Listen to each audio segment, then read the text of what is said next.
Well, WeatherBrains, episode number 545 for June 27th, 2016. It's the pre-show, the magical time of the show where we talk about outrageous things, we share boring personal stories and humorous anecdotes.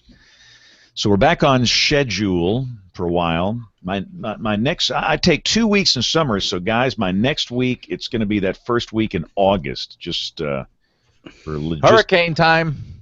Yeah, that's when the big one's going to come. And by the way, did you see my prediction came true? We had a tropical storm while you were gone. I predicted it. You did. Now, forget the fact that it was, 10 million miles away and it didn't last for a day, but that's okay. And what does that have to do with anything? Right. No, I agree. You forecast. I nailed it. I said my tremendous computer model that beats the crap out of Panasonic is James Spann going on vacation. There's going to be a tropical storm. Right. So here's write down in your red book. My next week off is August 1st through August 5th. We'll have a hurricane that week. Absolutely. When Bill has his big NWA meeting, we'll have September. We're going to have the biggest hurricane during that week because that's right there at the peak of the season. So. Great. Thanks, James. We're just trying to, give if AccuWeather can do a 90-day forecast. Absolutely. We can do a 2-month forecast here. So has just about as much value. Yeah. So Kevin sent a bizarre note. He said he had a better offer. He's out. So I would love to know what offer this was. I think his wife is taking me out to dinner. Yeah, it looks like he's not working because I got a tweet from one of his other guys. It looks like he's working the shift here, so I think he's. This is vacation season, so we're just glad to have whoever's here, especially when Rick Smith is here. Rick is the calming voice of this program, the voice of reason. The NPR of WeatherBrains. Yes, I'm glad to be here. I missed last week, but looking forward to tonight. We got some of my close neighbors who are our guests, hopefully. So I like it. I smell a good show tonight. And we got to get you some better lights there, Rick, so you can light the place up. Yeah, I got to move my light. I'll be right back. You're in the shadows. Yeah, I know. We all know the shadow knows. I look better in the dark. See, I can turn mine way down, and then this thing back here takes over, which is really weird looking.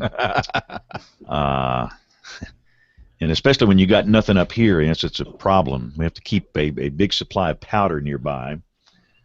Or I could just wear this thing. There you go. This would be good.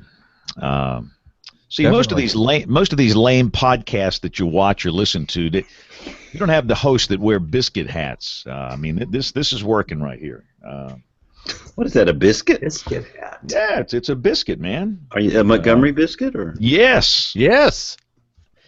I want to borrow that, James. It's one of the greatest minor league teams in America. The family that owns the Montgomery Biscuits, they have one other team in Michigan, the Lansing Lugnuts. Oh, that's great. These guys know how to do it right.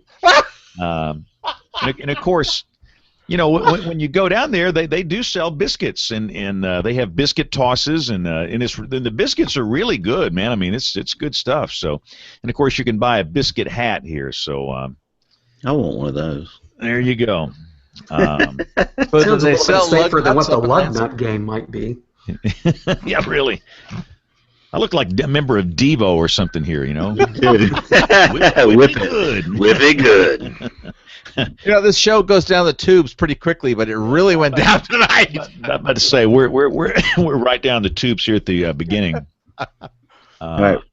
So Rick, you're going to introduce the guest. In, let me make sure of that, James, before we get started. You're going to introduce the guest, right? Yes, okay, I can. Perfect. All right, you got it. All right, sorry, James. So I was going to say I was in Logan Airport in Boston, and I was wearing a WeatherBrains shirt, and a guy comes up to me and, "Are you James Spann?" I said, Maybe. I mean, Do I owe you money? Big fan of the show and listen. It was just one of those random encounters. I saw WeatherBrains had two fans in St. Louis last year. You see them all over the place. They're weather weenies in all little crevices of the planet here. So.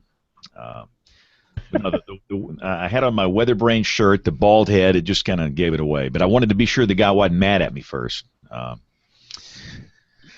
that was good. But we had a good time. I saw one game at Fenway. Our son saw two, and he got the green monster seats, row one, for the Monday night game. In fact, it was a week ago tonight. We went up to Salem. My wife wanted to go up there, so we took the boat up to Salem, Massachusetts. And man, it's the humidity's low. That water coming off that cool ocean. Oh boy, just did you get to Marblehead, James? No. Did you have a lobster roll?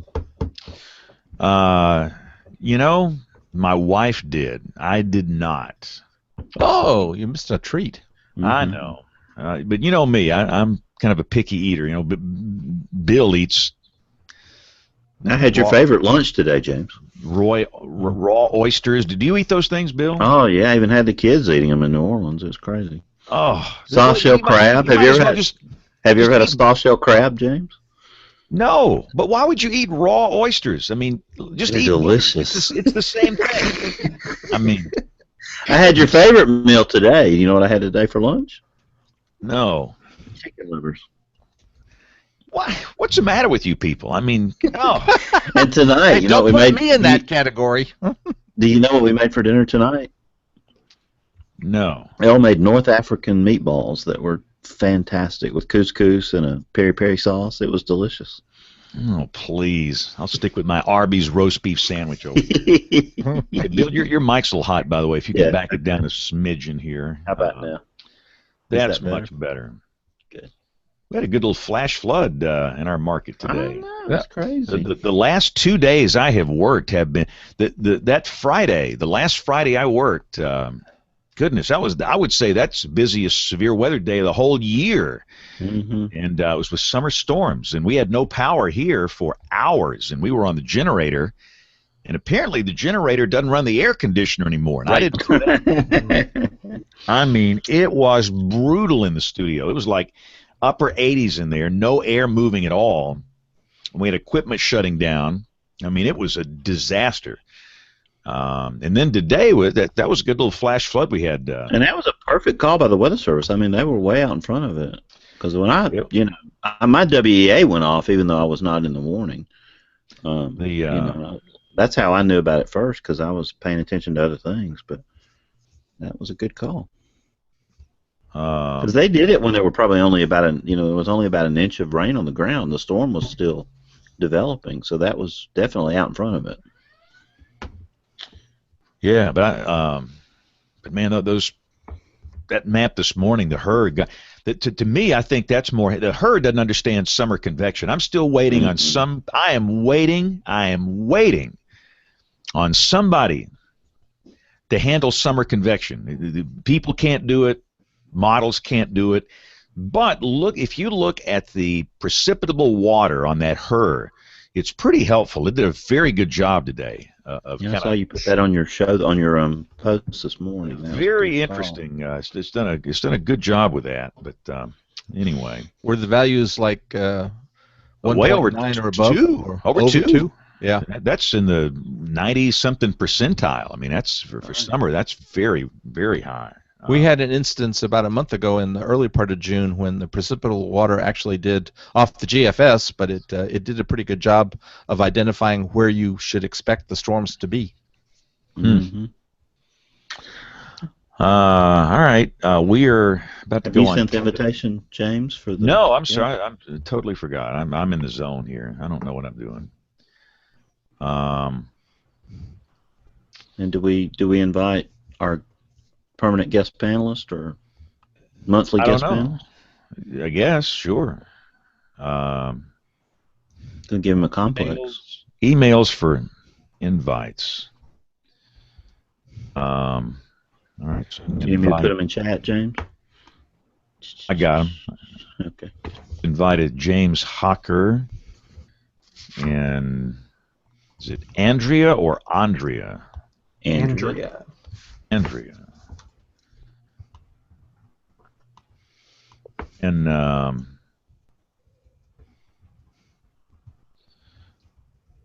let's see. Stand by.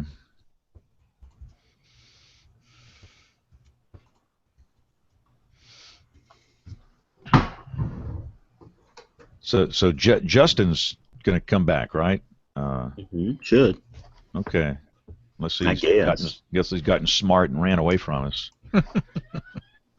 Well, a couple of times we didn't invite him. He probably got a complex. It's probably it's all my fault. It's a new program. We're getting used to it. We'll hold him over for another return engagement. Got to spend Thursday, Friday, and Saturday with Nate Johnson, and somehow I didn't get over there to see Rick Smith. Yeah, you guys were right next door over there. I actually took Friday off, so they kept us so busy. I mean, they got their money out of us for that meeting for sure. But it's amazing to watch the National Weather Association, how it's evolved as an organization now. Just such huge things are happening. That's great. All right. So I think everybody's joining us here. Andrea, can you hear us? You are muted. You might have to unmute your little software switch up. I can hear you. Boy, your camera looks good. Thanks. What you got there? Was that one of those Logitech cameras, or what is it? No, it's just on my my MacBook Pro. Woohoo! Wow. There you go. It's just a well-lit room, but the lights could go off at any time because it's sensor controlled. So, and I'm short. Just keep moving around. So if I start waving, I'm trying to get the lights back on. Wow. Okay. Show title. Yeah, show title. All right, we got Justin, and we are waiting on one more. And by the way, welcome to our television audience here. I'm sorry, we've been on TV for 3 minutes. I have been rudely ignoring those watching on the television side.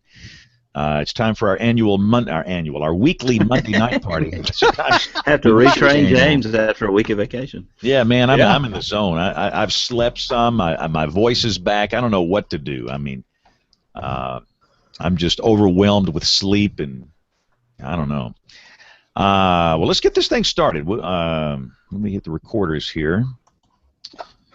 There's number 1, and there's number 2, and here we go in 5, 4, 3, 2, 1. It's the weekly show that's all about weather. This is WeatherBrains, episode number 545 for June 27th, 2016, cruising toward the 4th of July holiday weekend. This is James Spann. Thanks a lot for joining us, and we thank you for working with us last week. I had a vacation week, so we did a couple of shows kind of back-to-back, but we are back on schedule, and my main man, the internationally beloved meteorologist, Brian Peters. Thank you for filling in for me. You, sir, are so kind. Glad to do it, and I'm sorely disappointed today. Oh? I spent the day at the safety fair at the Mercedes plant in Vance, Alabama, and I found out, I was able to confirm, this is so disappointing, they do not have a scratch and dent sale at all. As a matter of fact, if they find anything wrong, they absolutely crush it and recycle it. Wow. For those that don't know, there is a huge Mercedes facility in our market, and I mean, this thing is massive. I don't know how many vehicles they roll out of there, but 1,300 a day, 5 different models, including a model that is only sold, are you ready for this? In China. Ooh. Yes, it's fascinating. So now the safety fair, this was for the employees, right? So they just come by and... Came by, chatted, talked about different things. We had a number of different folks that are involved in safety. There was a company next to me. I can't remember what the initials stood for. It's IES, and it has to do with emergency services. They were primarily in fire extinguishers, and then on the other side was the large industrial company called Granger, and we had a chance to chat with a lot of folks, and it's interesting. A lot of people at the plant there watch ABC 3340 in Central Alabama. So I feel bad when I feel really bad when I go to Mercedes, that big plant. I pull in there in my little cheap, beat up old Toyota. Okay, so I mean, everybody else they got these new Mercedes, and here I am in my old POC in there. So I get a complex when I drive in there. But I love my beat up old Toyota. I drive those things till they don't drive anymore. Mm-hmm. Well, they said that they'd be willing to talk to us about having a Mercedes as a storm chaser. Yeah, hint. You sir need to negotiate that deal. So Rick Smith, Rick, you're going to bring in our guest here in a minute. So let me kind of bring you in last. Bill Murray is Bill is the tallest hog in the National Weather Association. He's kind of a big deal. If you ever watched the movie Anchorman, Bill is kind of a big deal, like Ron Burgundy. That and $4 will get you a cup of Starbucks coffee, James. So you're coming up on your big annual meeting party here in a couple of months, aren't you? Yeah, we're really excited, James. The agenda's been posted for all the presenters, and there's those last-minute changes. A few people that can't come at the last second. We're adding to the room block. We should have the room block expanded tomorrow. But the keynotes are all in place. The session chairs are all in place now, and we've got over 200 posters and 100 oral presentations, plus a huge weather fest on Saturday that I'm going to grill Andrea about in a little bit, because I love what these guys are doing out there at OK First and get some ideas for that. But we nailed down the major title sponsor for the weather fest, and so all that is moving. And the event is going to be delivered by FedEx, so we're very excited about that. Cool. Now, what is this? What is this thing? This AMS summer thing in Tuscaloosa, Alabama, that you've roped me into? I know you're the NWA guy, but well, Ken Carey, our friend, who. Yeah. How's he doing? He has gone back to Washington. They went back this past weekend. They had to take the train because he couldn't fly. And he's recuperating and recovering, so everyone's prayers and best wishes for Ken. And so we're all holding the fort down for him, but because he was one of the program chairs, I stepped into his shoes, which are really big shoes to fill, working with Mike Vesio. But anyway, Ken was also in charge of this AMS summer meeting in Tuscaloosa, and he wanted to have a public event that related to, weather preparedness. So he asked Dr. Laura Myers to put it together, and that's how you got involved. But Eli Gold will be there, the folks from Alabama, the Barons, lots of things talking about severe weather and large venue safety. Okay, cool. So Nate Johnson looks focused, man. This man looks focused. He's on his A game tonight. He's bringing it. I can tell. And it's muted. Wow, what a letdown. Yeah, it was so funny because every time somebody would say something in the NWA council meeting that was funny, Nate and I would look at each other and go, "Show title."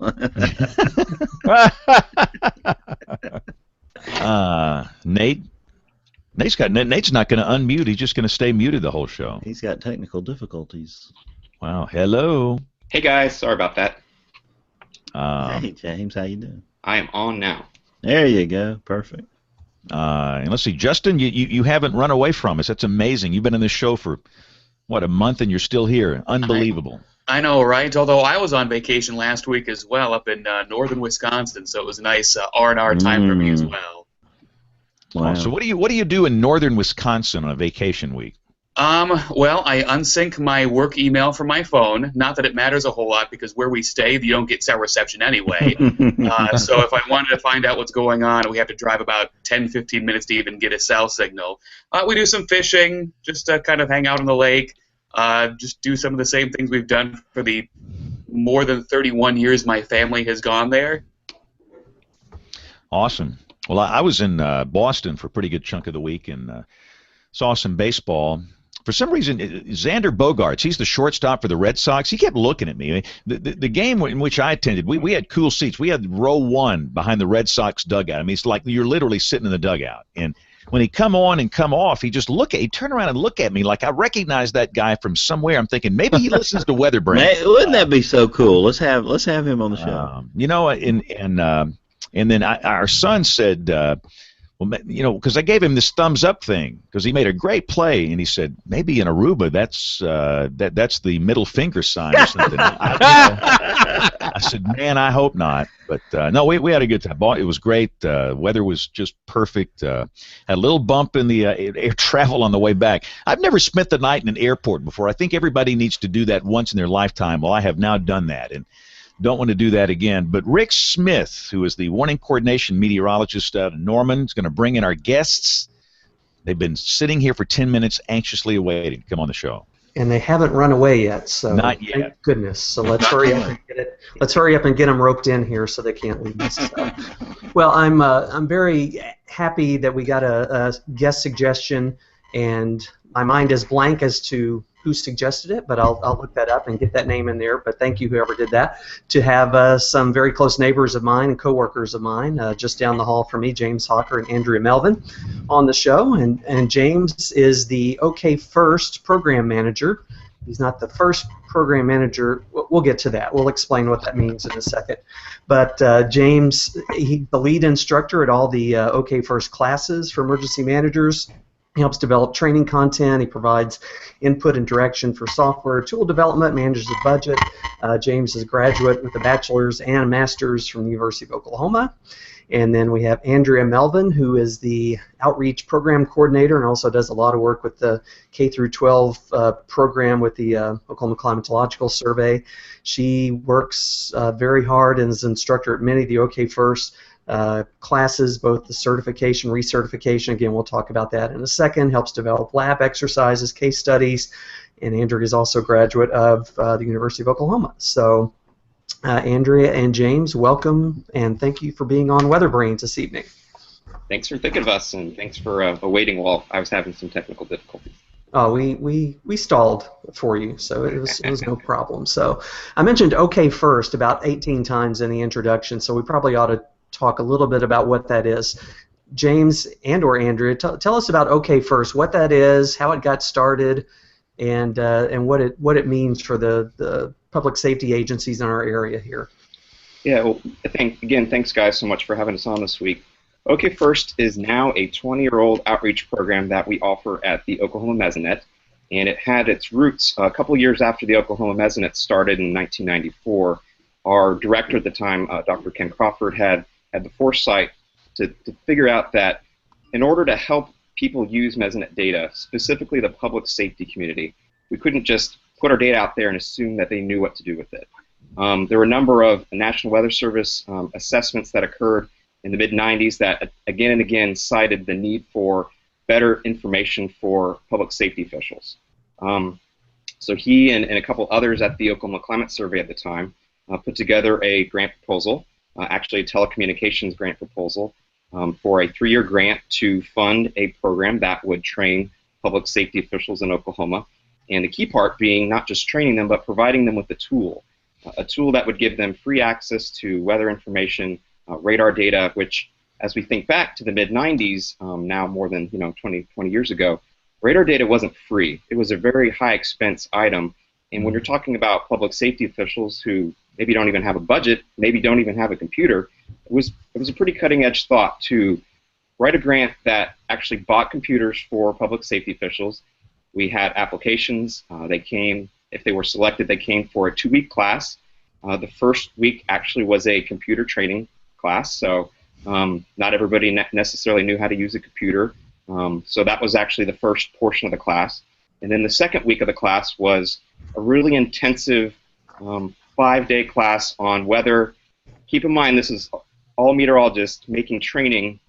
So that first year or two was a little bit rough in that I think the material was probably a little bit too high-end for non-science community, but very quickly over time we learned how to repackage the material, make it relevant for the public safety community. But the real niche that we carved out was providing a website, and then providing the training and then the follow-up support to help our public safety community be able to use weather data a lot more effectively, and in a lot of cases just get access to the information, period.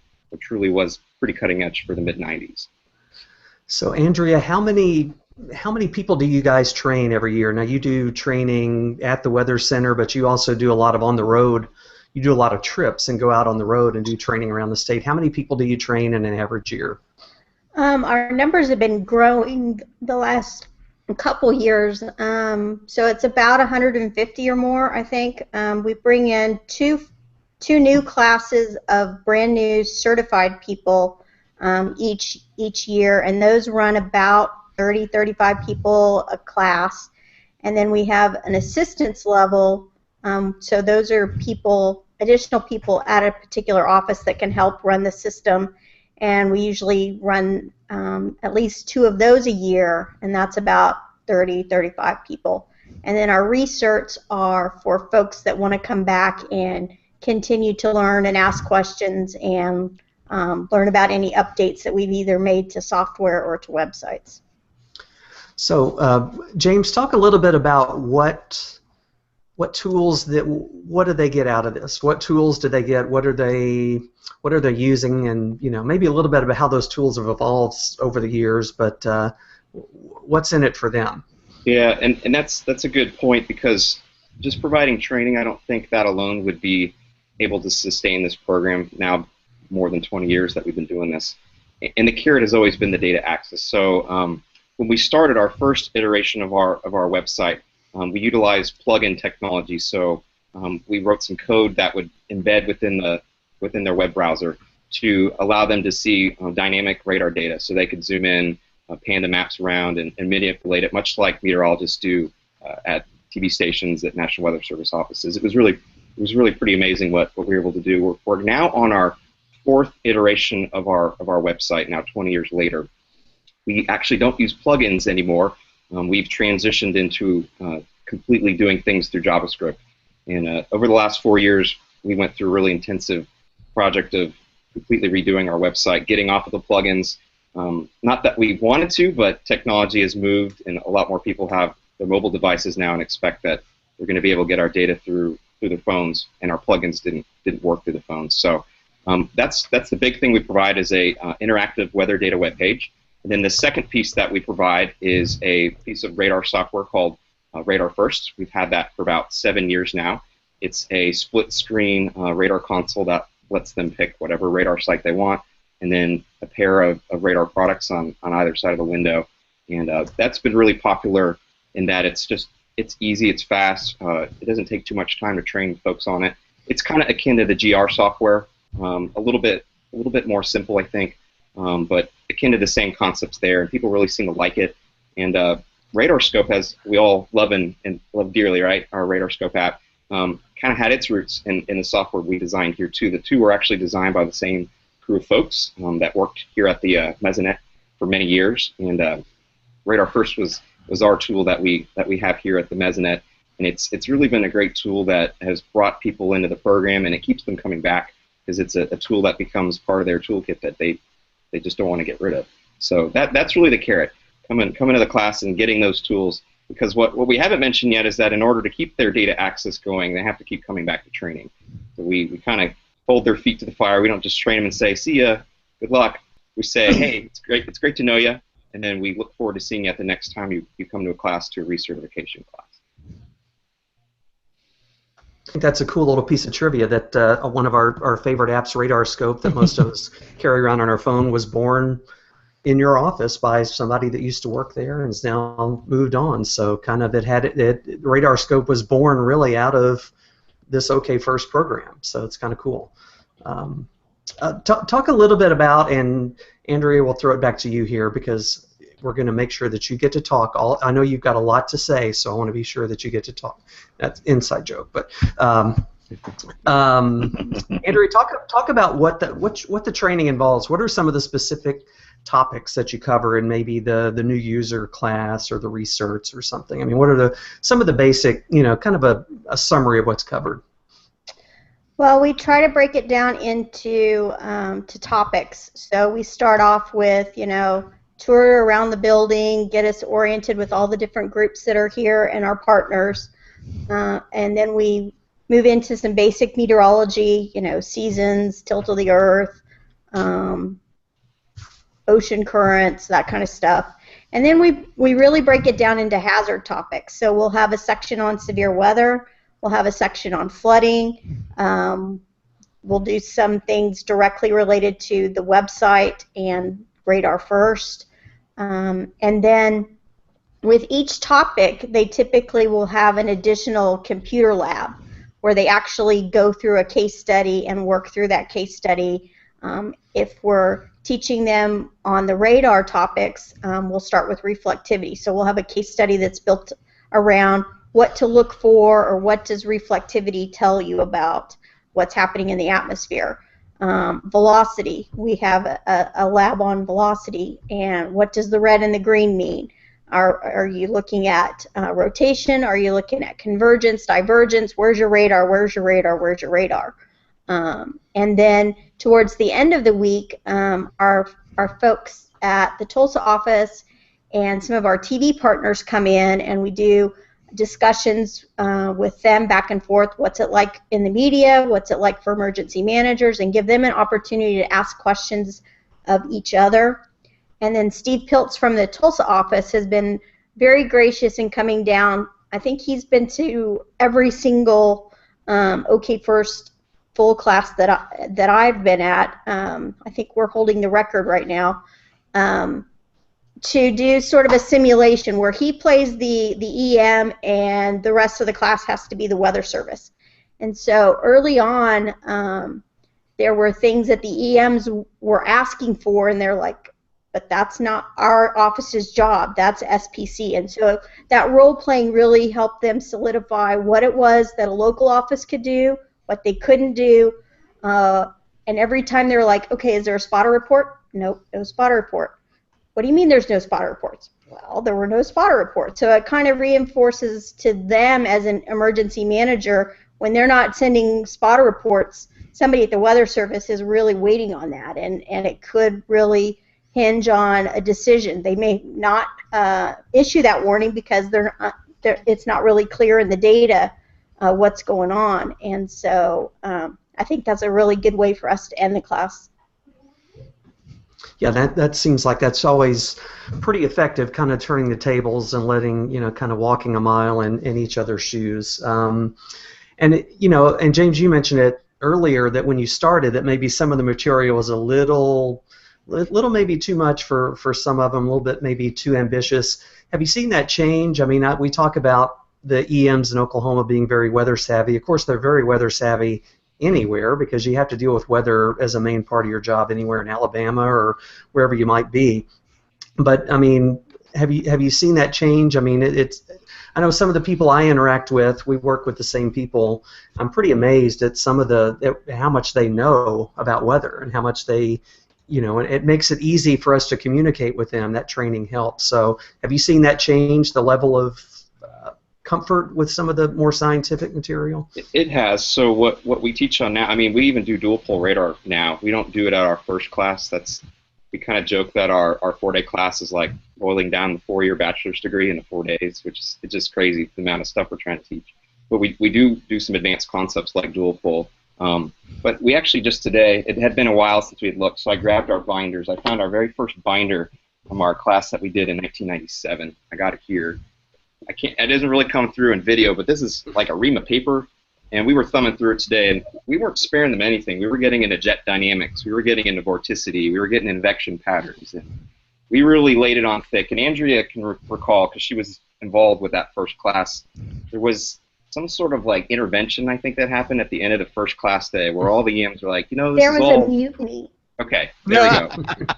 Where they loved that they're getting a lot of hardcore information, but at the same time they said, this is just too much. This is above our heads. Tone this down. So the crew that was teaching the classes was Dale Morris and Dr. Ken Crawford. Stayed up all night, that first night of that first class, and basically re-engineered the whole rest of that first class. Tried to tone things down, and we've learned a lot since then.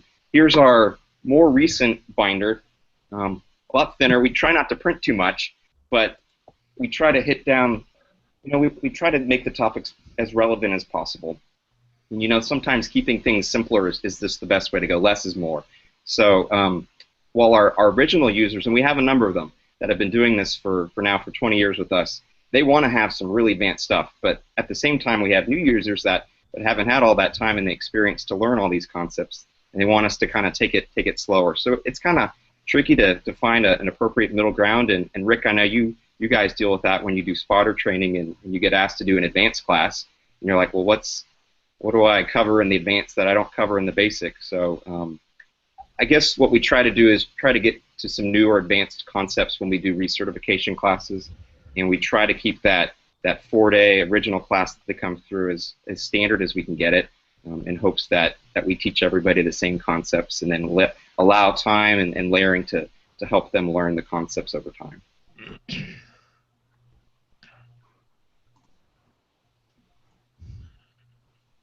Oh, Done silence. Your audio is not home. Okay. We can't hear a word. Oh. All right. And he just hung up on us. We will wait for Bill to come back.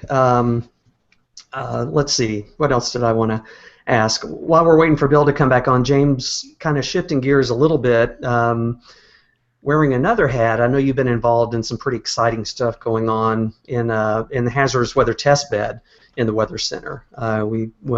You've had some interactions and some involvement in some recent projects. Talk a little bit about that and how that's been going. Yeah, and I want to make sure I don't take too much credit, because the folks that are leading the efforts that I've been very fortunate to be a part of the last couple years have been led by Dr. Chris Karstens and Lance Rothfuss and others at the National Severe Storms Lab. But for the last couple of years, they've been really working hard on the Probabilistic Hazard Information Project fee, as we call it, in the building. It's a part of Facets, and as part of that project, for now 3 years, they've invited a team of forecasters to come learn how to try to forecast in a more probabilistic framework, which is its own challenge. Last year, they added a new element to that, where they wanted to have some users receive the information that the forecasters were producing and more or less try to use it like they would during their regular work. So last year, they had 3 weeks where they invited emergency managers. We had a good set from Oklahoma, and then we had a number of EMs from Alabama, Michigan, Wyoming, so they try to get good coverage nationally. Then we did it again this year for 3 separate weeks during May and the beginning part of June. We had our forecast crew, we had our emergency management crew, and this year, this was really neat, you guys would like this, we added a broadcast element.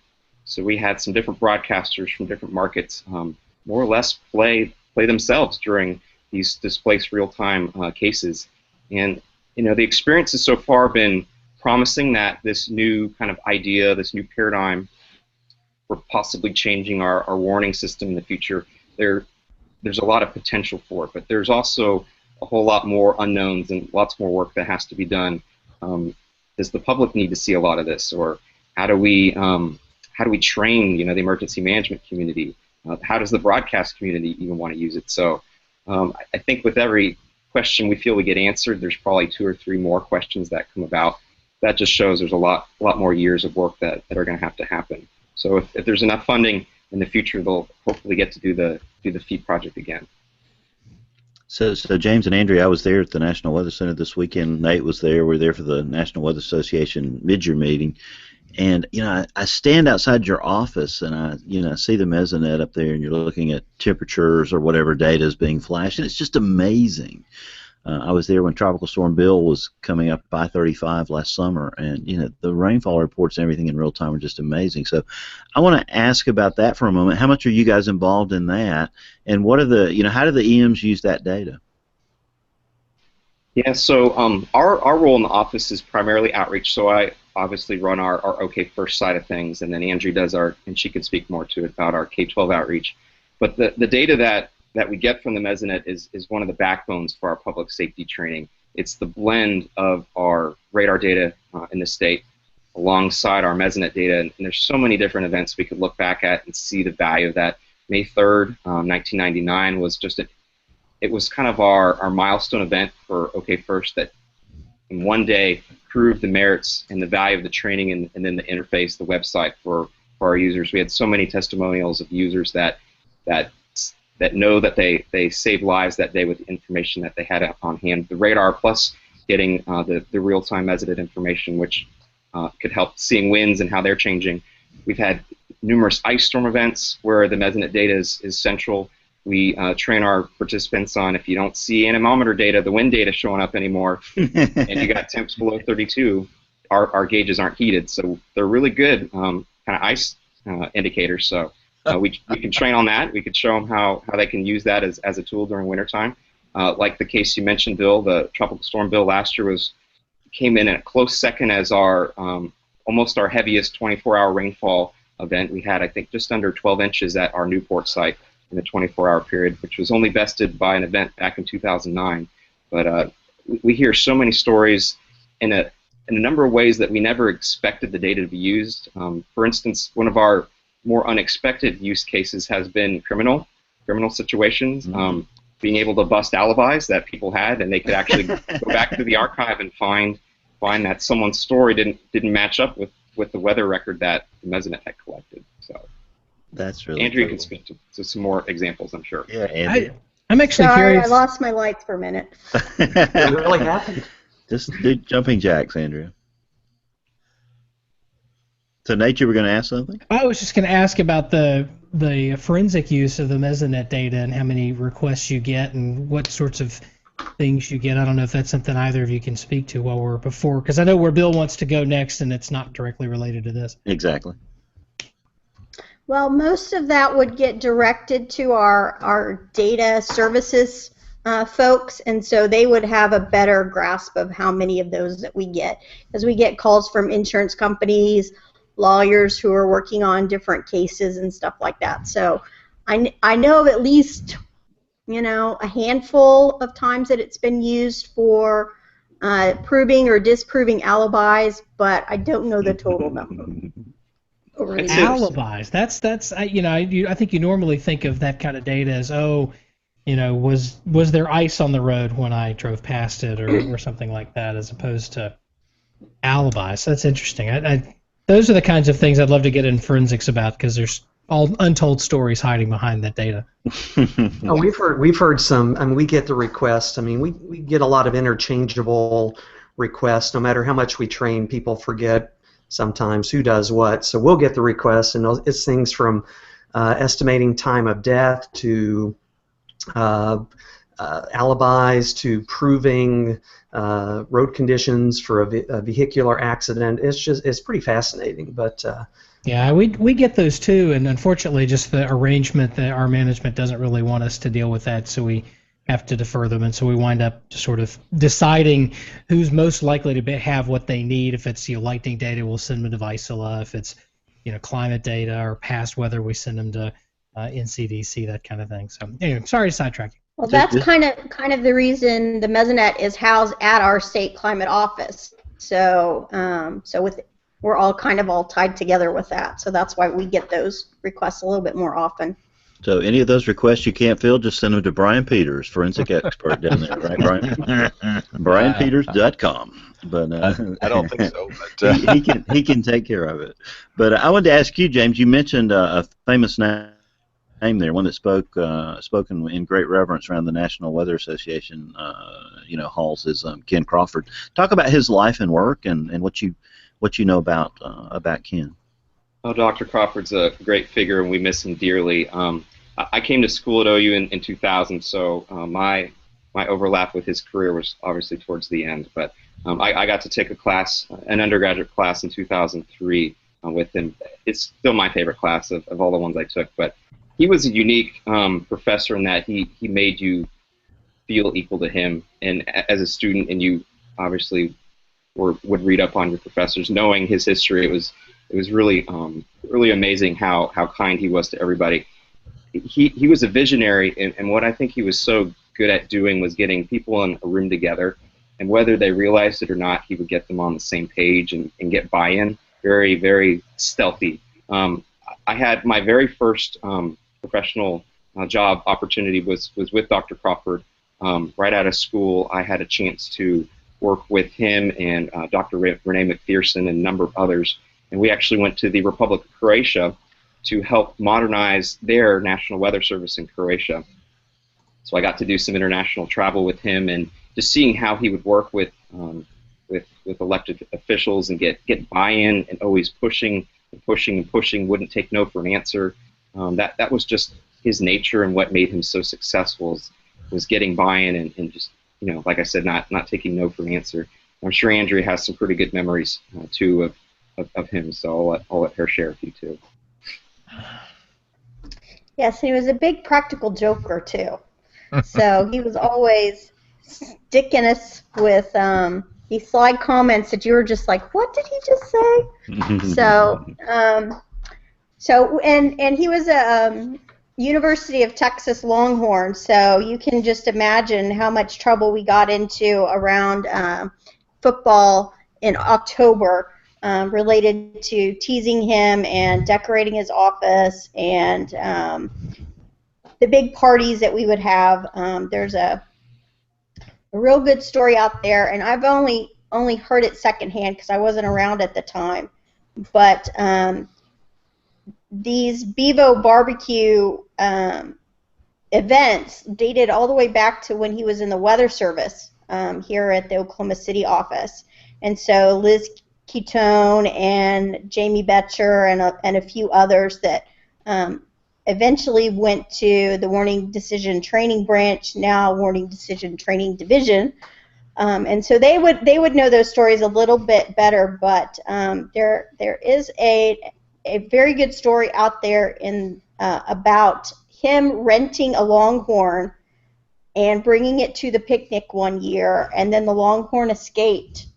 And so then you had Dr. Crawford going around rural Norman, knocking on people's doors, trying, can I check in your backyard for my Longhorn? And so, yeah, I wish Liz and Jamie were here to tell the story, because they know the details better than I do. But yeah, Dr. Crawford in his suit and tie, and he had this tie that would do the fight song, the Texas fight song, and he had one of those caps that had the Longhorn on it. And he would wear that for that whole week, just constantly hitting that little, I don't know how many of those little tie batteries he went through in those weeks, because he would just constantly be, and that was before ringtones on phones. So again, once we got to the ringtone stage, then he set his ringtone to be the fight song too. So, and then there were very creative things that students would do, like in that synoptic class that James was talking about, you had to get up and do weather briefings, so he made us practice that. And I remember there were several very creative students that would come up with map discussions that suddenly had Longhorns floating in on the screen or Crawford heads, and there were pictures of the OU cheerleaders and the Roughnecks that would have Crawford's head on it. So all kinds of mischievous things that would occur. And thank goodness we don't have a Longhorn in the building now, and none of that ever happens. Yeah, that never happened. July 11th. Friend of the show. Yeah, I think he'll be on here in a couple of weeks. So, well, Andrea, since James, Bill, is that? Yes, Rick. Go ahead. Okay, sorry, I didn't want to jump on you there. Andrea, we're going to shift gears again a little bit, and you're really involved in a lot of the K through 12 activities, a lot of the school student educator camps and things like that. I know you and James are probably still recovering from a big camp last week in the building. Talk a little bit about that camp and what those camps are all about, and what else goes on in the K through 12 outreach. Well, our K-12 outreach at the Mesonet started pretty early on. There was a National Science Foundation grant that Dr. Crawford and Renee McPherson wrote. She had just finished her master's degree here at OU back in '91, and so they submitted this grant, and then she eventually went on and got her PhD in 2003, I think. So now she's Dr. Renee McPherson. they wrote that grant. It was a 3-year grant, and we brought teachers in. So this is pre-OK First grant stage. We brought teachers in, about 18 of them, for 3 summers, and taught them meteorology, and we did lesson development around weather topics. And then we held science fairs. So all of those teachers, their students came back, and we had science fairs here for quite a long time. And then school stopped doing science fairs. And then we had an issue with our science standards changing every year. So it made it very difficult to write lessons and content for them. So we thought, what can we do instead? So about 2011, we thought, well, let's take a break from holding teacher workshops for a little while until the standards kind of settle down. And we started doing camps. And I'd been asked to do camps forever, but I was a little terrified to do it because I knew that everybody would just make me do it all by myself. And I didn't want to be in charge of 20 to 30 kids for a whole week, 24 hours a day, all by myself. But eventually we got connected with the OU pre-collegiate programs here on campus, and they handled the overnight and evening activities, hired counselors, handled transportation for us, and that allowed us to just focus on the content. So we held 5 camps for middle school kids, and that was offered to anyone in the country that the kids entering 6th, 7th, and 8th grades. And then about 2 years into that, we found out about the Oklahoma Regents for Higher Education. They did summer academies, and so we submitted a grant for that for 3 years, and we just got funded for a second round. We'll see if we actually make it to the last 2 years based on tight funding here in the state. But that allowed us to offer the Regents Camp to 9th and 10th grade students, but it was limited just to Oklahoma students.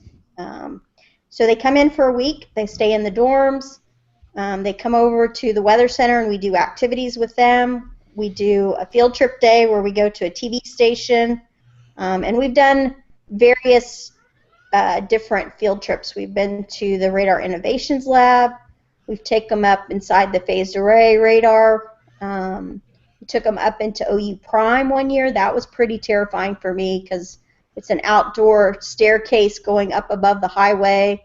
But we survived. How many times, Bill, did we drive past Highway 9 this weekend? Yes. Yeah, I think we lived on it. Yeah. That was pretty terrifying. We've gone out to the OU airport and looked at how weather and aviation go hand in hand. We've been to the City of Moore's new Emergency Operations Center, so they can see all of the different ways that utilities and all this public works folks come in during a disaster and how they interact and support each other. So when we just develop different activities for them to do. With our middle school kids, we try to keep it more hands-on. So we do updrafts with hair dryers and ping pong balls, or leaf blowers and beach balls, Van de Graaff generators and make their hair stand up. But with the high school kids, we do more data analysis. So last week was our high school camp, and so we did upper air contours, and we plotted SKU-T data, temperature and dew point profiles, and the winds. So they learned how do we read wind barbs, and it's pretty fun. We have a lot of fun with them.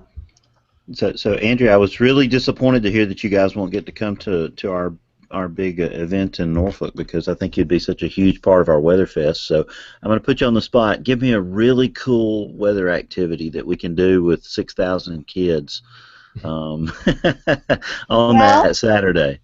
We have our mesonet rain gauges. This is one of the activities that we tend to take out when we're doing big events. We have the inside of our rain gauges, and we set it up like we would in our calibration lab, and we have the kids adjust the rain gauge, the tipping bucket, so that it measures, 18.5 milliliters of water.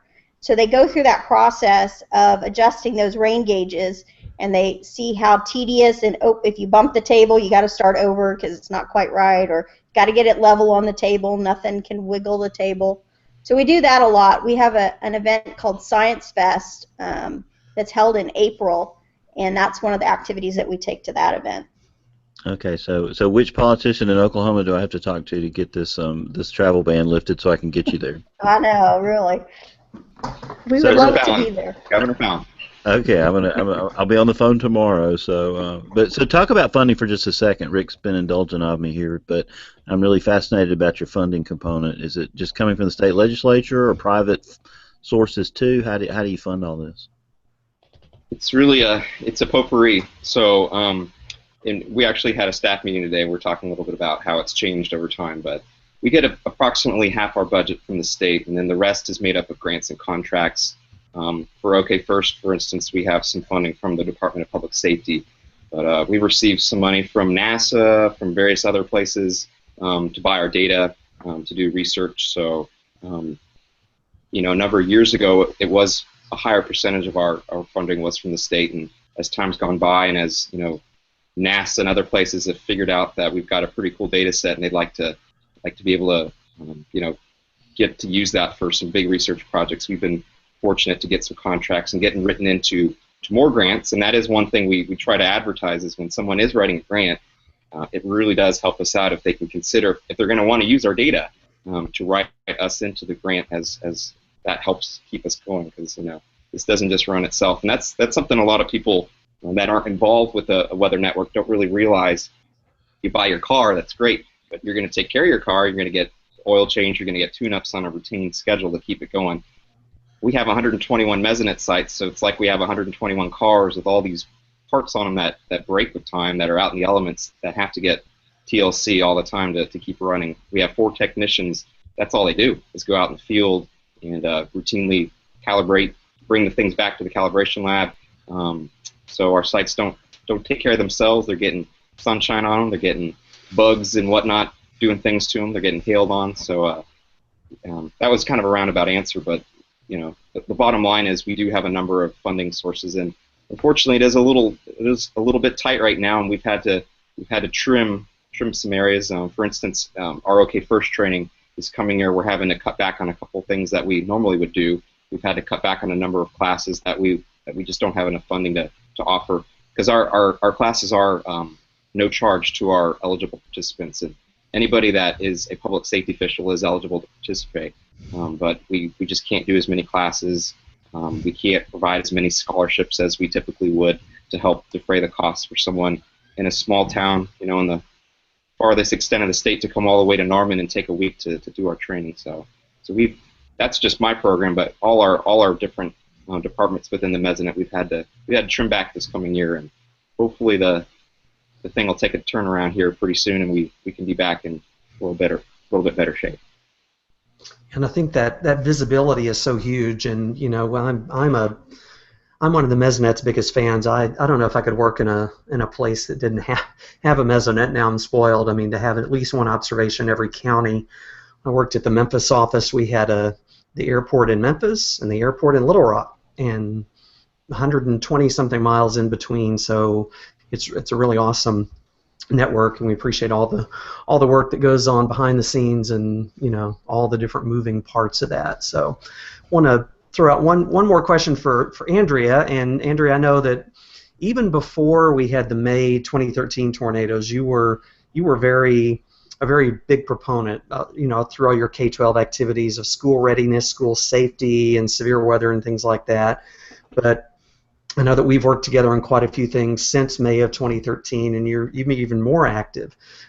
Talk about some of the things that you've done, and I know James has been involved in some of this as well, like Safe Schools 101 and some of the projects we've worked on together to help schools here be better prepared after the tragedy that we had back in May 20th of 2013.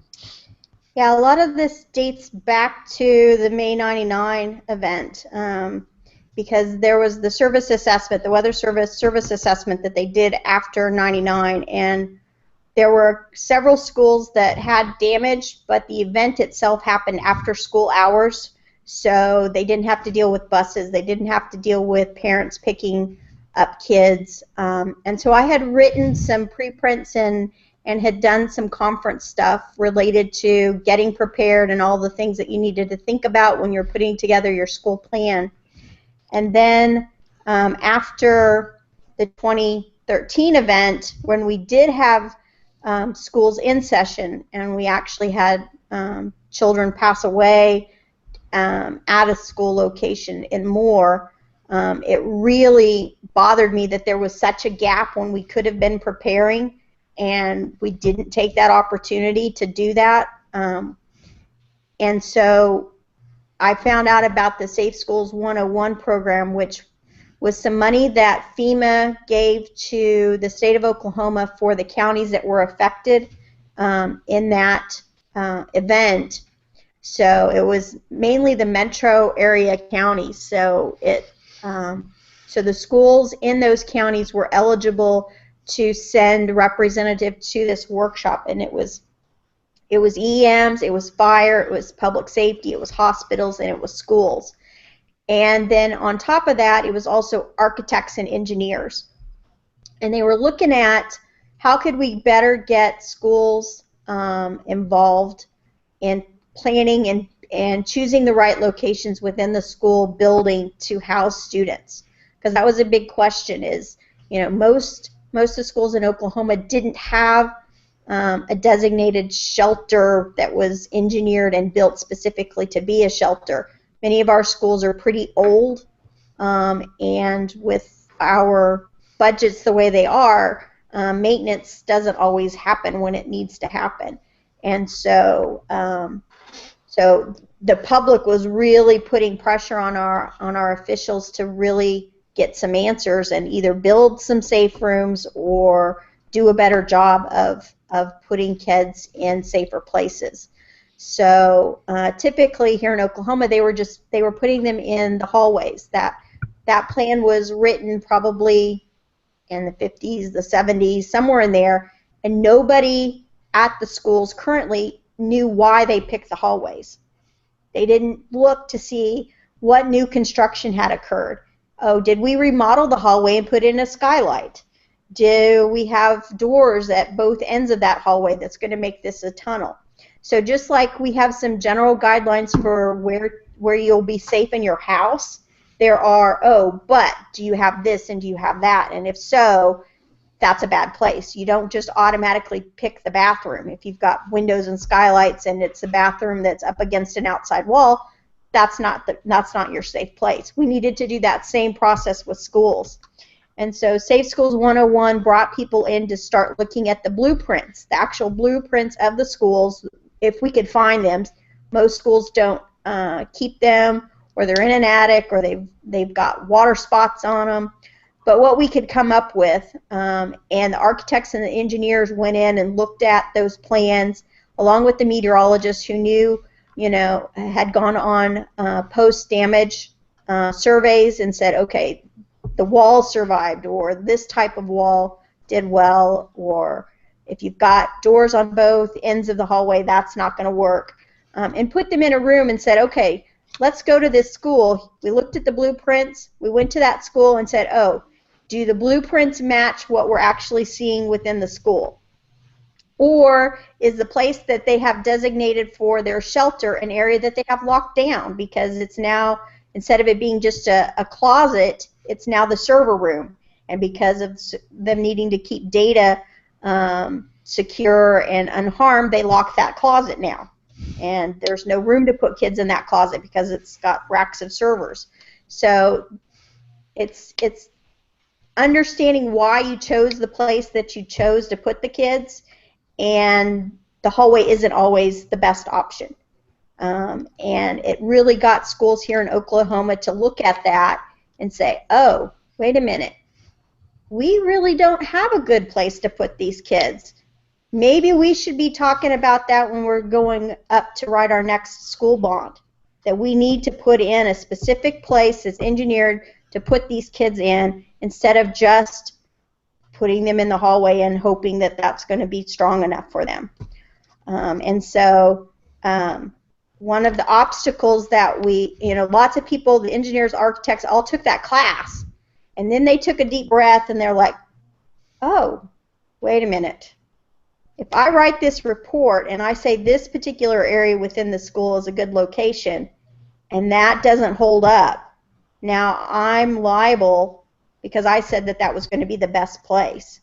So then they kind of backed off a little bit of participating. They tried to get some legislation to kind of protect them, sort of like the Good Samaritan laws that are in place for first responders who are offering aid when they come along to an accident. Maybe they're off duty or something.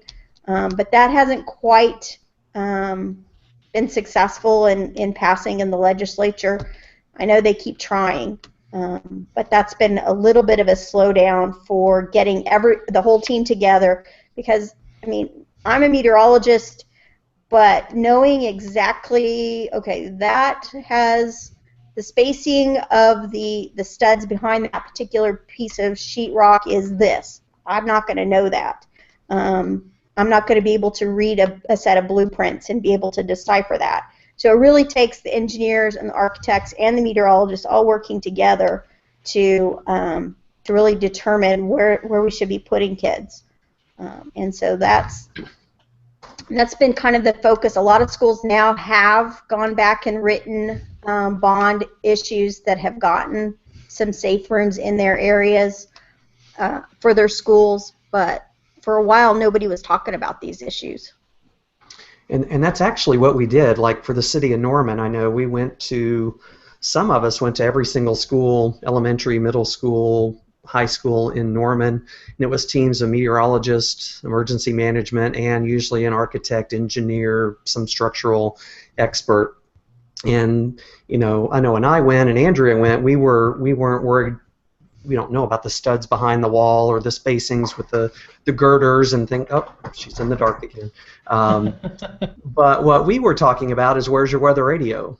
Does your weather radio work? Is it locked up in the principal's office after school? Things like that. So it was kind of a comprehensive review of safety plans and safety procedures, and I think we helped things get better in some schools. I mean, definitely the plans that are out there now are better than they were in May of 2013 in a lot of cases, and of course we're just dealing with a small part of the state. But anyway, it was a very good program, I think, and hopefully there was some good that came out of it, and hopefully it can continue in some way.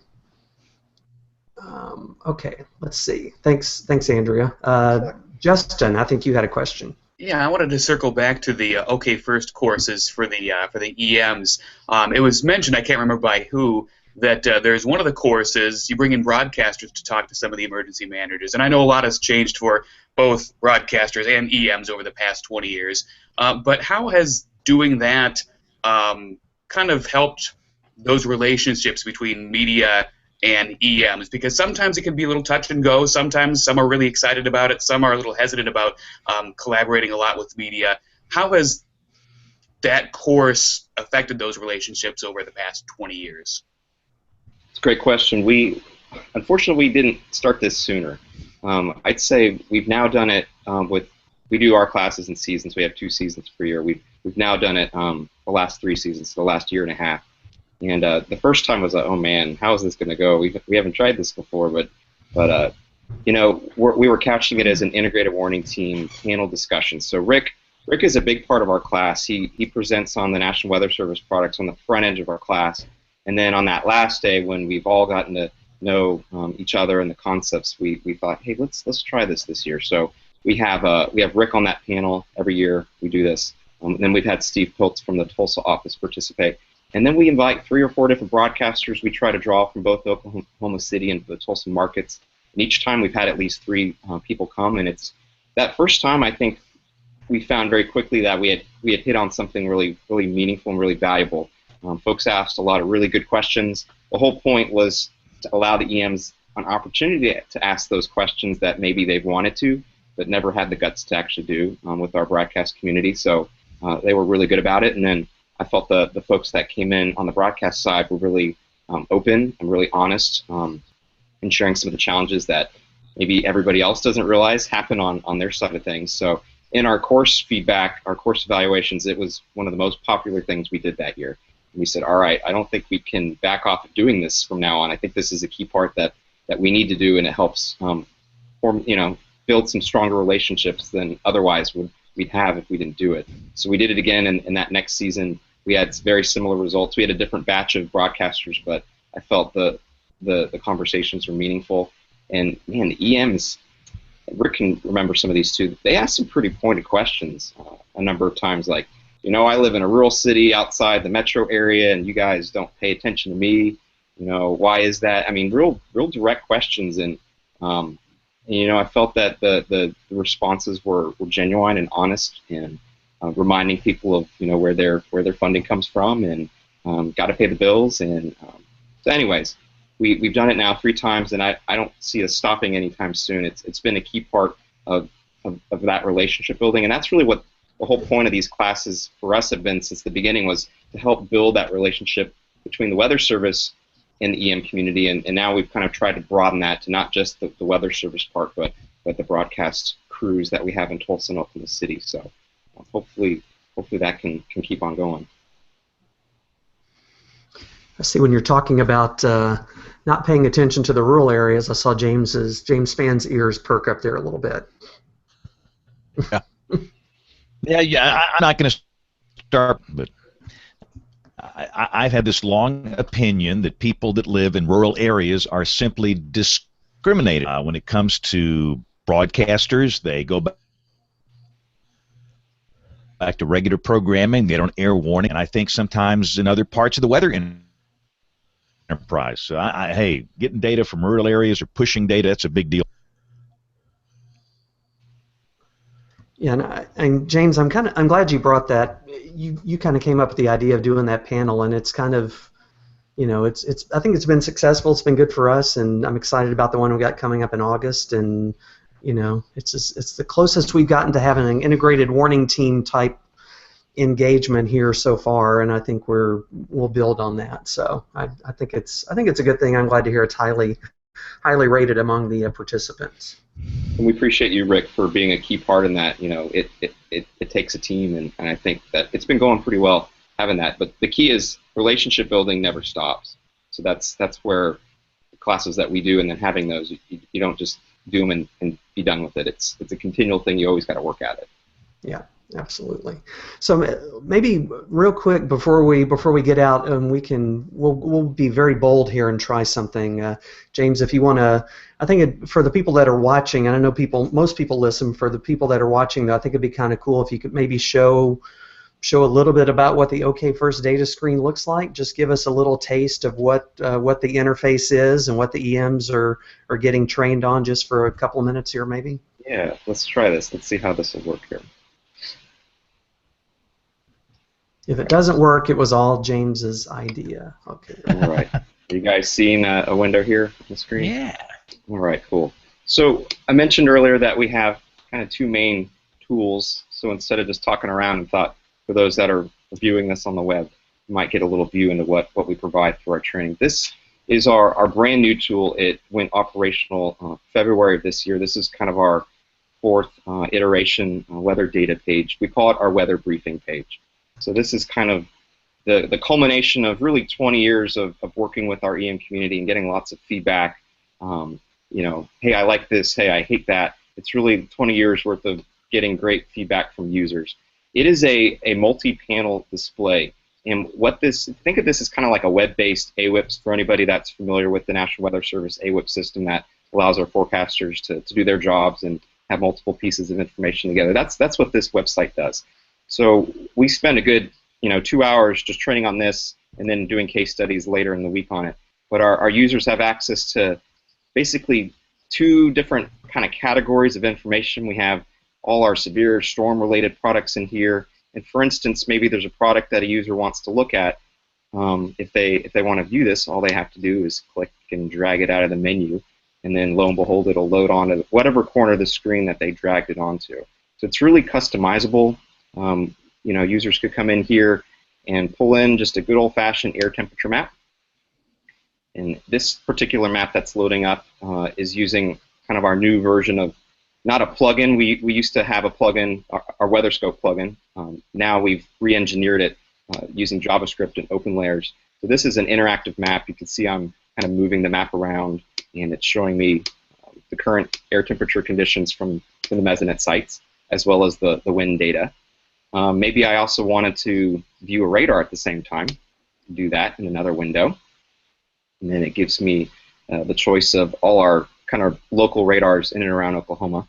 So here's the live radar data. We've got some storms out to the west of us right now. So here they are.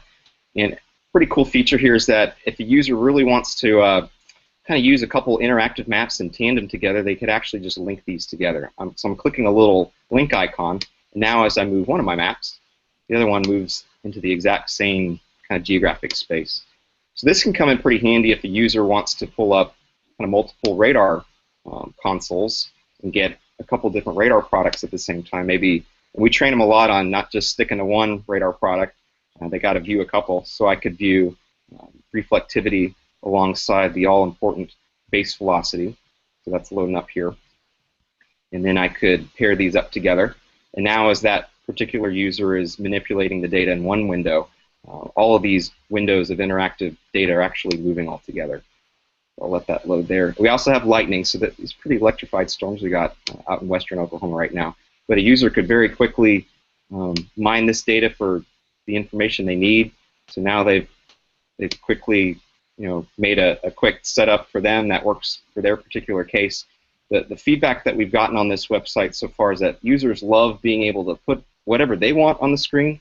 Our previous version of our website was, you pretty much got whatever we had laid out, but now they love having the complete freedom and flexibility to show exactly what they want on the screen.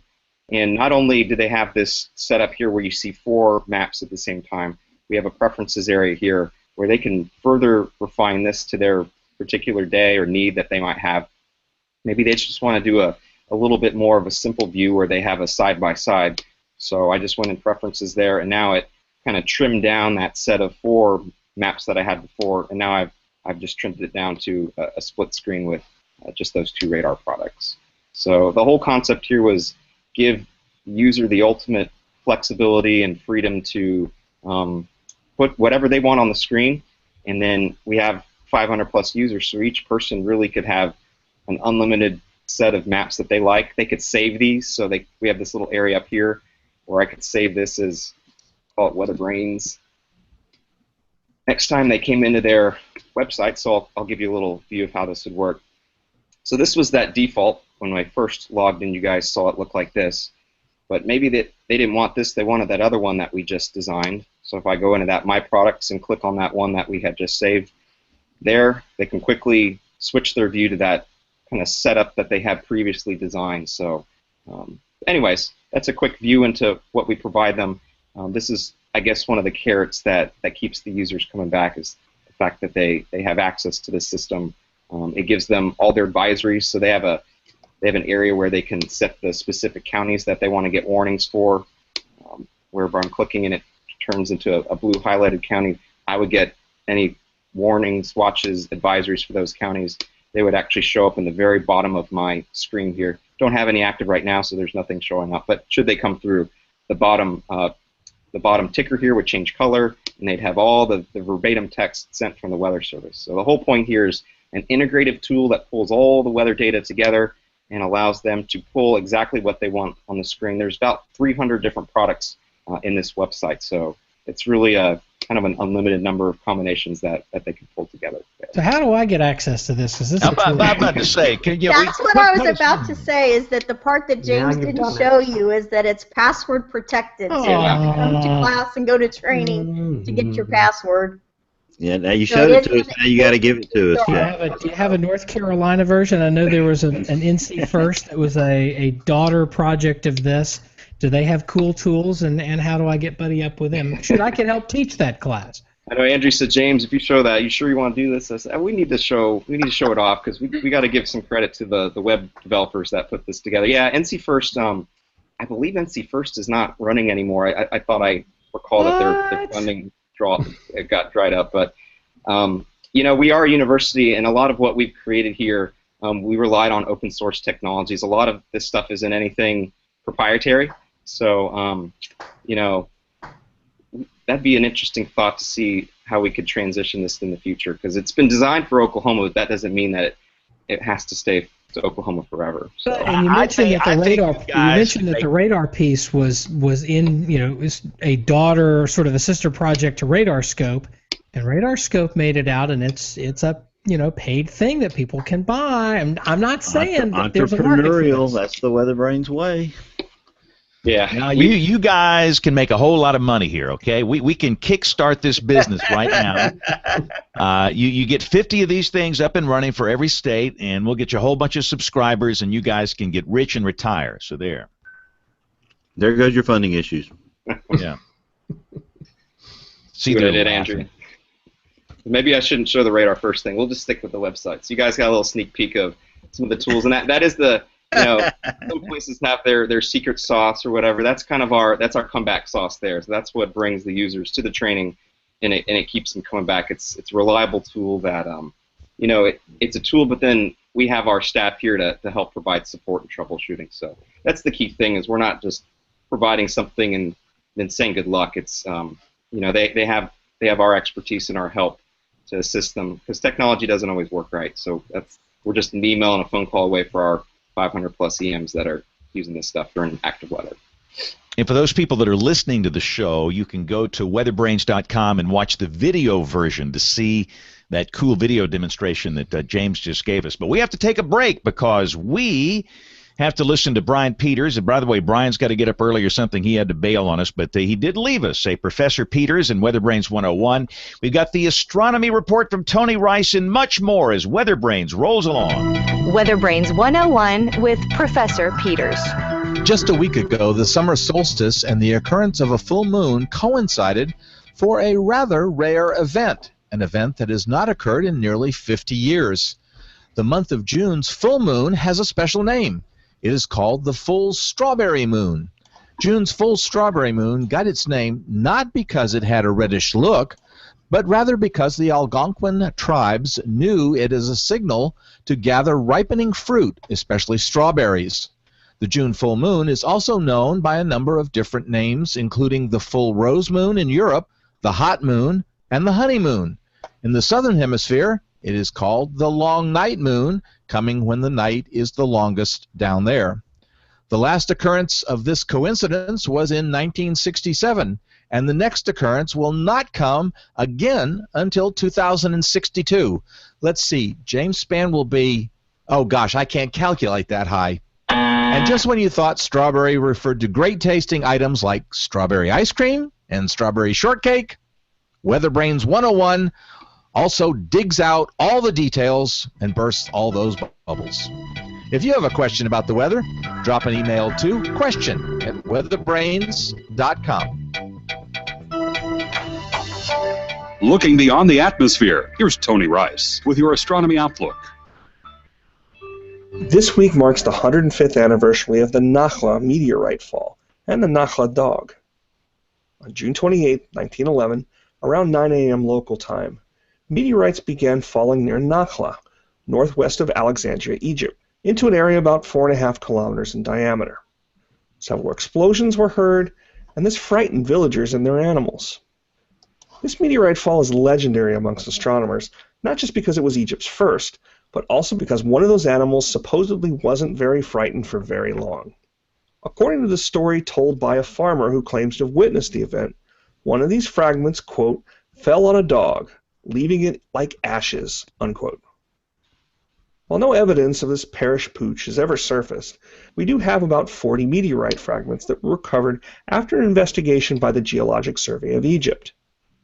Initially, geologists knew they had something pretty special. They weren't quite sure what. These falling rocks from the sky were very different from others that had been recovered. Fast forward to 1983. when atmospheric data from the Viking mission was compared to gases that were trapped inside the Nakhla and other meteorites, and they were officially recognized as being pieces of Mars. This is special because of the about 60,000 or so meteorites that have been discovered on Earth, only 124 have ever been shown to be of Martian origin. Today, you can touch a piece of Mars in that Nakhla meteorite, which is on display at the Smithsonian Museum of Natural History in Washington, D.C. A similar Martian meteorite is also on display and touchable at the North Carolina Museum of Natural Sciences in Raleigh. Still no further word on that supposed dog, though. Built from the sky, Japan's Atsuki orbiter, the only mission currently at Venus, is planning to begin imaging the surface of the planet with its infrared camera this week. The Juno mission is also planning a 35-minute engine burn in preparation for its July 4th orbital insertion around Jupiter. So be on the lookout for some pretty cool images to come from both of these planets in the coming weeks. That's your Astronomy Outlook. Follow me at RTP Hokie for more spacey stuff like this. When the weather ball is red, warmer weather is ahead.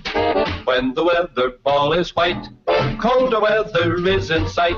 When the weather ball is green, no change in the weather is foreseen. When colors blink by night or day, precipitation's on the way. We are doing this show on June 27th, 2016. Justin, what's happening in Iowa on this? Let's see. Just had some seasonably warm and humid weather. Canadian high is building in over the next few days. So next couple of days we're back in the 70s for highs and dew points back in the 50s. Little front comes by Thursday afternoon, evening, may give us a shower or storm, but just kind of reinforces some of that dry, quiet, late June, early July weather. I was surprised to learn today, though, when I was on vacation last week, we had 5 inches of rain at my house one morning. So that was strange. So the excitement happened while I was gone, and now I just have quiet weather to come back to, and I'm totally fine with that. Always works that way. You take a week off, it all breaks loose, you come back, and then nothing happens. That's the way it works in the weather business. Did you say highs in the 70s? Yeah, we're going 75 for a high tomorrow. Oh, boy. What's the dew point, Justin?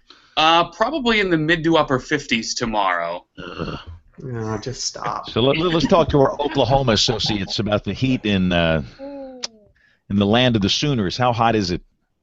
According to the Oklahoma Mesonet, it's not really that hot. Yeah, I know. We'll have a show about that at some point. Not compared to last week. I mean, we had the Iowa dew points. Was it last week where it was like just ridiculous cornfield dew points we had? But this week it hadn't been too bad. I mean, we got highs up near 90, and right now warning just came out for those storms James was showing out west of Oklahoma City. So we've had, some heavy rain and drought areas of the state that were beginning to get back into the near drought conditions. I think got some welcome rain the past few days. So, for late June, it's not bad at all. Yeah, we'll have a 58-degree dew point by Thursday, so that's not bad. Might last for 2 hours. Yeah. We're down here in the land of 75-degree dew points this time of the year. It seems like the heat bubble wants to set up over the southwest this summer, and thank goodness it's just kind of sitting there. My mind often drifts back to the summer of 1980, and I'm probably the only guy on this show that is old enough to remember that summer. I remember that year well. It was unbelievable. How many straight days at Dallas with 100? Was it 49 or 43? It was pretty miserable here in Oklahoma, too. Mm-hmm. But I know Wichita Falls, didn't they do 119 on one day during that? It's like spontaneous combustion, and at first we started we were silly. I did the weather in a meat locker in a grocery store with a Russian hat and a big jacket just to kind of make fun of it, and then the next day we fried the egg on the sidewalk. But then we started hearing of these heat-related deaths, and in my state, and I guess around much of the country, many of those that died were elderly people that didn't have any air conditioning. And they had no means of paying for air conditioning, and some lived in housing where they didn't want to open the doors and open the windows, and it was just a horrible, horrible summer. So I think back on that and how that big, just nasty heat ridge set up over Texas and Oklahoma and expanded out and stayed there all summer long. So For us to see convection where we are, we've got some decent convection today. In fact, we had a flash flood warning in the city of Birmingham earlier today, so we'll take all the summer rain we can get. But Aubrey is not here.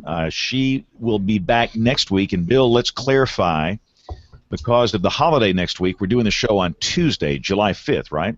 That's correct. We'll be Tuesday night, July 5th. We're going to have, ostensibly, probably, Scott Whitaker just suggested today that we talk about the West Virginia floods, and we have a perfect opening for that. So I've invited Faith Borden and Sheldon Cusselson to join us to talk about that event. So that should be a really good show to follow up after the 4th of July. Okay, and Bill, I'm going to have to let you do the show here because guess what the newscast is leading with tonight?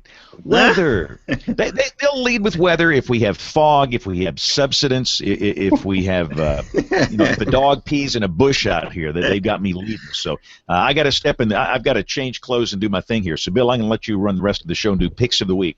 Thank you, James. We appreciate it. All right, so it is that time of the week where we get around to the great links and books and magazines and journal articles and anything else you can think of that's related to weather. And Andrea, I know you're already on top of it, so you've already submitted yours in the chat. Talk about your pick of the week. You may be muted. There we go. There you are. So my pick of the week is our link to our summer camps. So we'll provide that, I guess, in your notes, and you'll be able to click on it. There's a link for the high school and the middle school camp, and then embedded on those pages are videos from our past camps, so you can kind of see what we've done. And for teachers out there that are looking for some really cool content, we tried these little guys out at camp last week. These are called Ozobots, and you can actually program them using either markers, or they've got a code editor that you can do. So we're kind of leading towards, okay, how does this relate to weather? Well, lots of meteorologists have to learn coding, and so this is a simple way of getting involved in coding. But there's also some natural hazard things, because you have to, the little robot follows paths. So you could build a little city or a little path to get from your disaster kit to shelter, or from your school back home to where your shelter is. So you could do some really cool stuff with this. These are called Ozobots, so it's ozobot.com. Outstanding. A great thing to talk about, code and robotics and tied into weather. That's fabulous, Andrew. Thank you earlier for the tip that you gave me for the WeatherFest. Any other great activities you can think of that we could add to our retinue that day?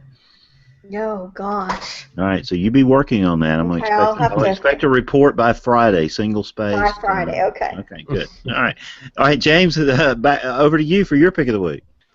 Well, we were talking here a little while ago about how it actually did seem that hot. One idea that I had here for my pick of the week was if you're kind of a weather historian and you want to see kind of some interesting stats that the Oklahoma Mesonet has put together, it's a year or two old, but I don't know if it's been mentioned before. We have a 20th anniversary webpage that lists the top 20 extremes that the Oklahoma Mesonet has measured since it started in 1994. The web link for that is mesonet.org/20th, so 20th. And there are our top 20 crazy things that we've measured since 1994: highest temperature, highest heat index, strongest wind, all sorts of pretty neat things that have happened since 1994. And then I'm going to throw a second one in for anybody that's wanting to kind of get a little bit more technical detail on our OK First program. We have it's actually pretty old now, but it's still very relevant. We have a September 2001. Article in BAMS. It's volume 82, number 9. It's entitled OK First, a meteorological information system for public safety. So if anybody's interested in reading a little bit more on the early history, why we even put this program together, there's a nice BAMS article on that. So again, it's BAMS volume 82, number 9. It was September of 2001. And you'll see OK First in the title. Outstanding. That's probably available. I can't remember what the cutoff is for AMS publications from the paywall, so that's probably freely available, I would imagine. I think so. So James, can you think of an activity to go along with the one that Andrea has given us? Yeah, we have lots of stuff that's good for small groups, and what she actually mentioned with the calibration is something that we've done at an event in Oklahoma called Science Fest that has thousands of kids come through here. So we actually have been pretty successful in doing that with a whole big crowd. We'll have to think about that. But yeah, having thousands of people, you have to kind of change up the game. But yeah, we have fun doing things like hair dryers and ping pong balls is great ways to teach about updrafts. We do it, she also mentioned, with leaf blowers and beach balls. That's a great way to show how important the Bernoulli effect is to keep something large up. So the more hands-on stuff, the better. That's definitely how kiddos learn. So do stuff that they got to touch and move. Great ideas that I've written down. Thank you so much for those. And we're not going to let the listeners get off the hook. So listeners, as you're out there tonight, we want to invite you to be a part of this too. You know, if you're not coming to NWA, you know, let me know what your ideas are. Maybe something you've seen or something you've done in the weather industry, or maybe at a weather fest or something like that, and we'll incorporate it. So listeners, you're not getting off easy here. But thank you, James, for being with us tonight. Thank you, guys. All right, we'll turn over to Justin Gersh. Justin, you're muted, but you're unmuted now, so you can share your pick of the week. Yeah, I'm going to blame a friend of the show, Dennis Mercero, I think is how he pronounces his last name. And Dennis, if you're listening, I'm in your camp of people butchering the pronunciation of a last name, so I apologize. He retweeted an account earlier today at NWS Podunk. It's a spoof account. Let me read their description here. It's, "We're the third wheel of forecast offices. We still use WSR 57. Winner of biggest polycon at the county fair. Not an actual NWS office, but we should be." And they've only been tweeting a short time, only 13 tweets, but they've all been very recent, and they're all very funny. So that is my pick of the week. That's outstanding. Dennis is a good friend of the show. Had a great show several weeks ago, so we enjoyed having him on. Thank you for doing that. Just anything you can add to the WeatherFest activity list while I've got my pencil out? I was afraid you were going to ask me that. The one that comes to mind is we did the imploding pop cans with the hot plate dunking it in cold water, but I've seen a version of it where you take a big, like, however many gallon barrel and it implodes with air pressure. Okay. So there are a few YouTube videos on that, and it's pretty loud. It catches people's attention. So if you can pull off the bigger version of it, that would be pretty cool. All right, we'll let Brian Peters do that one since safety's involved, and you know Brian is old and he's dispensable. Rick Smith, I'm sorry I missed you in Oklahoma last week. They kept me too busy. We were close, but we'll see again soon. I don't know. One of my activities I always see Kevin Claisel doing, when he's not doing the blow dryer or the leaf blower, is gets this big trash can with a hole in the end of it and terrorizes people as he sends smoke rings across an entire convention center floor and messes up people's hair and things like that. So we'll have to involve Kevin. We'll have to get him. He has the secret to that, but that always gets a lot of attention. But my pick of the week is a pretty sciencey article by Marshall Shepard in another Forbes article that he's doing. He's been a blessing for the pick of the week crowd here because there's always something good to pick from. This one's all about Mamadas clouds, and it's pretty technical, but it does do a pretty good job explaining the different methods of why they form, and most importantly, that Mamadas clouds really aren't really a reliable indicator of tornadoes or severe weather. I know when I was growing up, it seemed like Mamadas clouds were some rare thing that if you saw it, it was something horrible was going to happen. Now you see them pictures all the time. So it's a good article. It's a Forbes article by Marshall Shepard. Outstanding. Yeah, I was petrified of Mamadas clouds when I was 7, 8 years old because I saw in the World Book Encyclopedia that they were a precursor to tornado development. Yep, I did too. And obviously that probably affected both of us severely, Rick. So. Yeah, I remember one time being at my aunt's house up in northwestern Alabama, looking out the back window and seeing Mamadas clouds and thinking literally the world was coming to an end. And you know, she sees this hysterical 8-year-old all of a sudden, just yammering, and unfortunately there was no tornado. But now we get some beautiful pictures, like you say, Rick, that just fill up James Spann's Twitter account all the time. So I guess it's time for my pick of the week. My pick of the week, if I can find it here, is one that Sheldon Cusselson shared with me. It's the hazard mapping system. If I could get my Google Drive to stop a script here, the hazard mapping system fire and smoke project. It has tremendous fire analysis and smoke analysis. It has a real-time analysis of fires all over the country and how the smoke from those fires is going to move through the atmosphere. So that is really interesting, and that is my pick of the week. And I plan on having about 70 activities for you at WeatherFest. So come see what we've got. If you haven't already signed up to help or just be a part or do an activity, get in touch with me because we will put you to work that day. We're expecting 10 to 11,000 people to descend on the Nautica Science Center from 10 a.m. to 5 p.m. that Saturday, September 10th in Norfolk. So any other further business, Rick Smith? I guess you and I are the only two permanent panelists left. Anything that you want to add? I don't think so.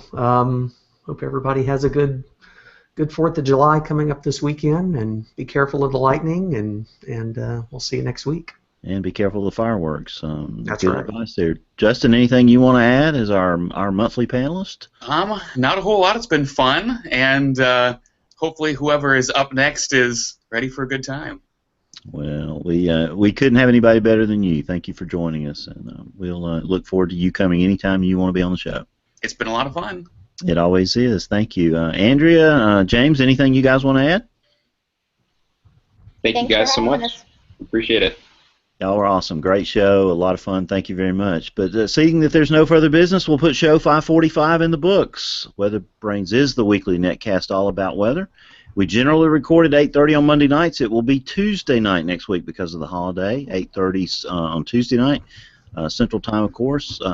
Big Brains Media produces us, and you love all the weather nerds that are on here. We love our listeners. We love all of our suggestions that you guys give us. We love email whenever we get to have the email segment, but you can access the show in a whole bunch of ways. My favorite way is on the Alabama WX site, which is my home website, but also on iTunes, Google+, YouTube, or you can go to bigbrainsmedia.com and find out how to access the show. We love your guest suggestions, your comments, your links, your rants. We love email.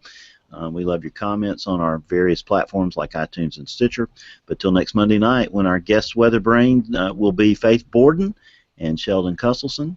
This is Guest Booking Officer Bill Murray saying good night and God bless. All right, guys. Everybody's quiet. Everybody's quiet.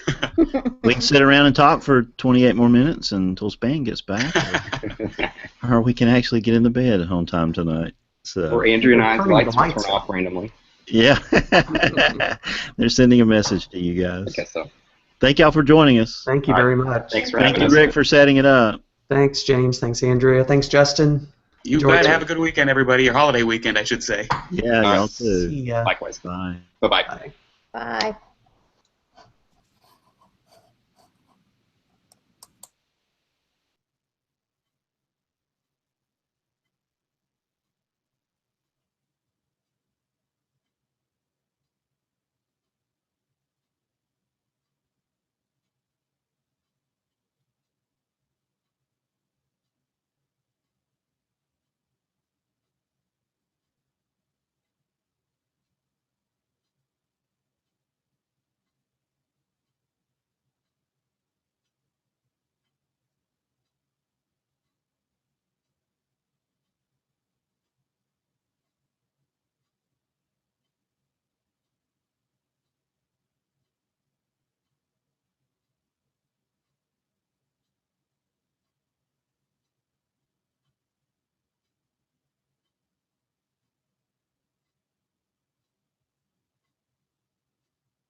And as always, amazing to see some people are still watching. All right, so thank you guys for watching. Great show tonight. A lot of fun. And let's see, join us for Song of the Night on my Twitter feed if you're watching this live. We are doing patriotic songs this week. We'll kick that off here in a few minutes. We'll see you guys next Tuesday night, July 5th, for the next WeatherBrains. Have a great week. We'll see you all next week. Bye-bye.